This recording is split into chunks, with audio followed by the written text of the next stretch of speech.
තිරුවල්ලුවර්ගේ තිරුකුරල් ශීලය දෙවියන් වහන්සේගේ ප්‍රශංසාව. ඔබේ සියලු ඉගෙනීමෙන් ඇති ප්‍රයෝජනය කුමක්ද? ඔබට දෙවියන් වහන්සේගේ පාමුල යටත් විය නොහැකිනම්. ඔබේ සියලු ඉගෙනීමෙන් නැති ප්‍රයෝජනය කුමක්ද? ඔබට දෙවියන් වහන්සේගේ පාමුල යටත් විය නොහැකිනම්. යම පදේ තේරුම පවිත්‍ර දැනුමේ ප්‍රතිමූර්තිය වන ස්වාමින් වහන්සේගේ යහපත් පාද වන්දනා නොකරන තැනැත්තාට ඔහු ලබාගත් දැනුමෙන් ඇති ප්‍රයෝජනය කුමක්ද? එනම් මෙම පදයේ ගැඹුරු අර්ථය නම් පුද්ගලයෙකු කෙතරම් උගත්තුවත් ඔහු සියල්ලටම වඩා උත්තරීතර තැනැත්තා අවබෝධ කරගෙන නමස්කාර නොකරන්නේ නම් ඔහුගේ අධ්‍යාපනය අසම්පූර්ණ හා නිෂ්ඵල බවයි. පනතට ගැලපෙන කතාවක් මෙන්න.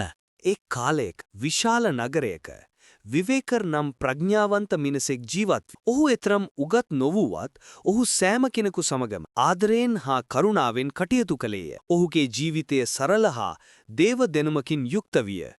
ඔහුගේ වචන ගැඹුරු සාමය සහ ප්‍රඥාව හෙළි කළ නිසා මිනිසුන් ඔහුට ගරු කළහා. එම නගරයේම ශ්‍රේෂ්ඨ පණ්ඩිවරයෙක් සිටියේය.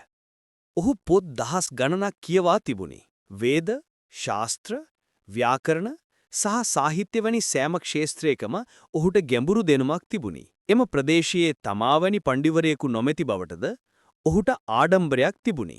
යමෙකු ප්‍රශ්නයක් ඇසුවොත් ඔහු වහාම බොහෝ පොත්වලින් උපුටා දක්වමින් පිළිතුරු දෙනු ඇත.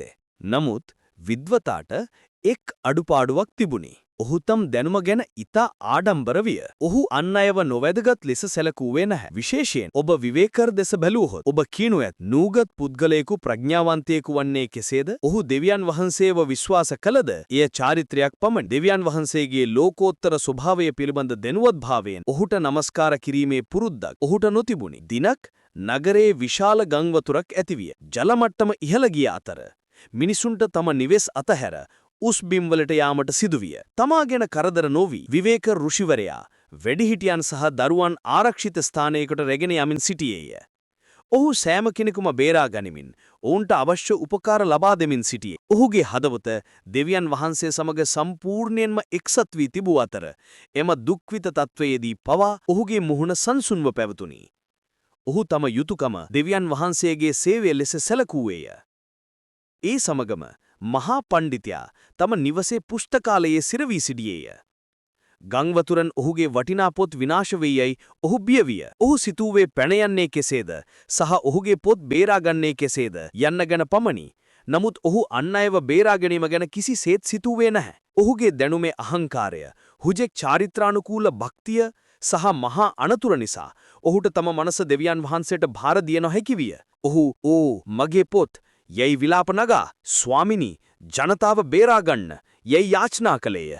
අවසානයේදී ඥානී විවේකර් සහ තවත් අය පණ්ඩිතයාව බේරා ගැනීමට පැමිණිය. පොත් ගැන පමණක් සැලකිල්ලුමත් වූ පණ්ඩිතයාගේ තත්වයේ දුටුව ඥානී සිනහවකින් මිසේ ඇසුවේ. "පණ්ඩිත, ඔබ බොහෝ පුත් කියවා ඇත. නමුත් මෙම භයානක තත්වයේදී දෙවියන් වහන්සේගේ මැවීලට මිනිසුන්ට උපකාර කිරීමට හෝ සිහිකල්පනාවෙන් දෙවියන් වහන්සේගේ කරුණාව සෙවීමට ඔබට උගන්වා නැද්ද?" පණ්ඩිතයා ලැජ්ජාවෙන් හිස නමා ගත්තේය. ඥානී විවේකර් තවදුරටත් මෙසේ පැවසිය. "අපි කොමන ඉගෙන ගත්තත් අපි දෙවියන් වහන්සේගේ පාද සියල්ල ඉක්මවන පිරිසුදු දැනුම සැබෑ භක්තියෙන් හා සේවයෙන් තේරුම් ගෙන නමස්කාර නොකරනම් අපේ අධ්‍යාපනයේ ප්‍රයෝජනය කුමක්ද? හුජෙක් පොත් දැනුම ප්‍රයෝජනවත් නැහැ. දෙවියන් වහන්සේ පිළිබඳ බුද්ධිමත් දැනුම සහ ඒ මත පදනම් වූ අන් අයට සේවය කිරීම සැබෑ අධ්‍යාපනයේ සුන්දරත්වයයි." පණ්ඩිතයා තම වැරද්ද තේරුම් ගත් අතර එදා සිටම ඔහු තම අධ්‍යයනය දෙවියන් වහන්සේගේ විඥාවය සහ මිනිසුන්ට කරන සේවය සමග ඒකබද්ධ කරමින් තම ජීවිතය ගත කිරීමට පටන් ගත්තේය. කතාවේ සාධාරණය.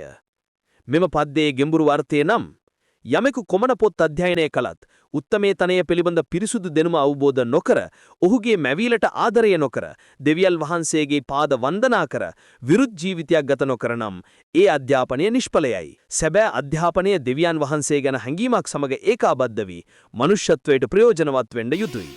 එක කතාවක් හෝ නවෝත්පාදනයක් අතපසු නොකරන්න. අදම සබ්ස්ක්‍රයිබ් කරන්න.